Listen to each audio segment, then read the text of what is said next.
I'm about to show you my top 5 favorite spots in Sydney, as well as my favorite hotels and restaurants. You absolutely need to know about every one of these before you go to the land down under, so let's get right into it. Sydney's must-visit attractions. Sydney Opera House. The Sydney Opera House isn't just a building, it's a piece of Sydney's heart. I've been there, and let me tell you, it's a memorable experience.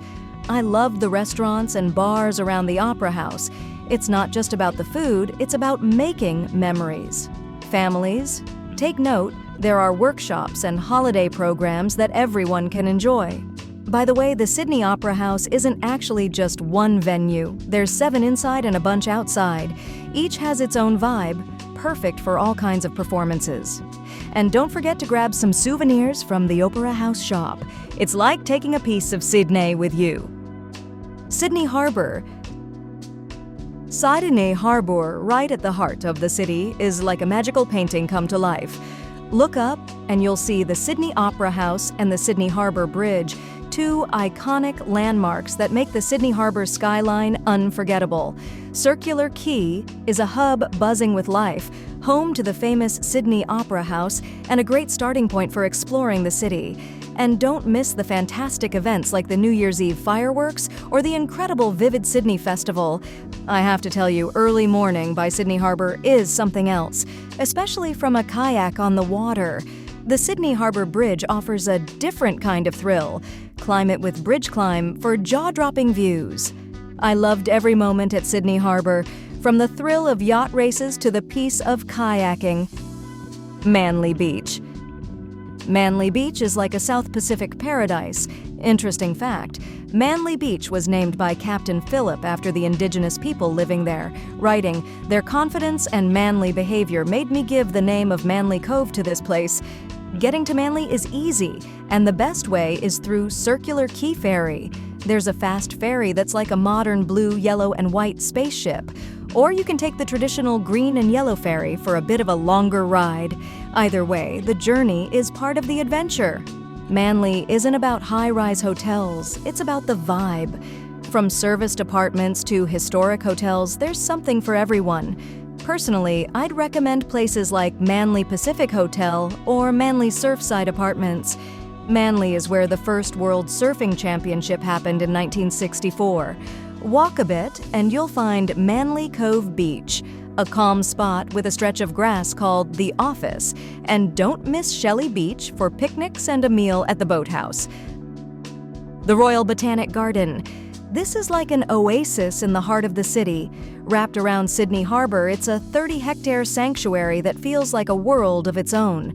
I felt so at peace when I was here.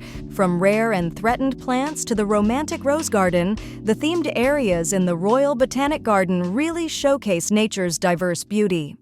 The Aboriginal Heritage Tour is a chance to connect with the land's original custodians. With free Wi-Fi and a handy app, you'll have a great time here. For the best views in the whole park, head to Mrs. Macquarie's Chair. It's a historical spot carved by convicts in the early 1800s for the governor's wife. From there, you can see the Opera House and the Harbour Bridge. Sea Life Sydney. Nestled on the city side of Darling Harbour, Sea Life Sydney Aquarium is home to over 4,000 captivating animals from 300 diverse species. This includes sharks, dugongs, turtles, penguins, and tropical fish. You absolutely have to go there, especially if you're with family. I absolutely loved walking through the glass tunnels. You literally get to stand just inches away from massive sharks, graceful rays, and charming turtles. It literally feels like you're underwater, and you get to see Australia's different aquatic habitats from southern river systems to the legendary Great Barrier Reef. Hotels in Sydney. QT Bondi, Bondi Beach. Best for beach lovers, QT Bondi at Bondi Beach embraces the iconic imagery of the area with colorful interiors, pastel furnishings, and a laid-back vibe. While it doesn't have a private pool or restaurant, the rooms have kitchenettes and washing machines. Bondi Beach is right outside, and the hotel can even arrange surfing lessons for guests. Note that the rooms don't offer a direct sea view, but the beach is just steps away.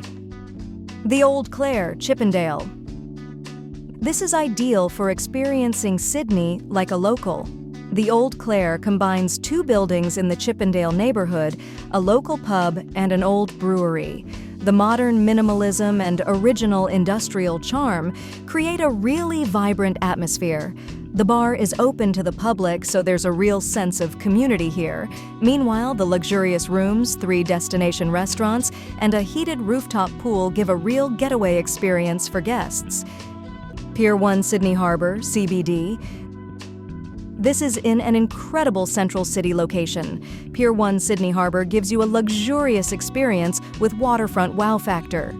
You can enjoy glimpses of the Sydney Opera House from your balcony and close-up views of the Sydney Harbour Bridge from your bath. Located on a pier in the heritage-listed Walsh Bay Wharves precinct, the hotel provides easy access to Circular Quay and the trendy Rocks district. You can get a feel of the essential Sydney vibe in a luxury suite with everything you need at your doorstep. Restaurants in Sydney: Ursula's, 92, Hargrave Street, Paddington. You can find a culinary storybook of Australian dishes crafted by former Rockpool and 11 Bridge chef Phil Wood here.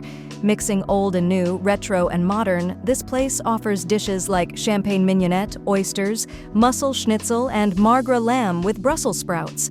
Save room for dessert because everyone's raving about Ursula's peach melba and CWA-inspired golden syrup dumplings, which you definitely want to try out. Fire Door, 2333 Mary Street, Surrey Hills. Fire is the name of the game at Fire Door, where every dish is made with fire. The food gets its smoky charm from 2 wood-fired ovens, 3 grills, and a wood-burning hearth. Chef Lennox Hasty gets his inspiration from the Spanish Astador tradition. With daily changing dishes like oyster mushrooms, bread, cod, and lamb, Fire Door stands out as a top spot. Oborozuki, Level 3, 571 Macquarie Street, Sydney. Oborozuki, nestled in Opera Residences at Bennelong Point, is more than a restaurant. It's a high-end teppanyaki and kaiseki-style paradise. You can taste 10 masterpiece immersive courses here in your own private room, with the food overseen by incredible chef Felix Zheng. Oborozuki hits all the right notes with a touch of glamour, like a glowing Louis Vuitton trunk holding custom crystal sake glasses. Definitely a treat worth experiencing. Sydney is an incredible city where I made some of my best memories, and hopefully it's where you can too. If you found this video helpful or just enjoyed it, then be sure to hit those like and subscribe buttons to join me as I travel the globe, and I'll see you next time.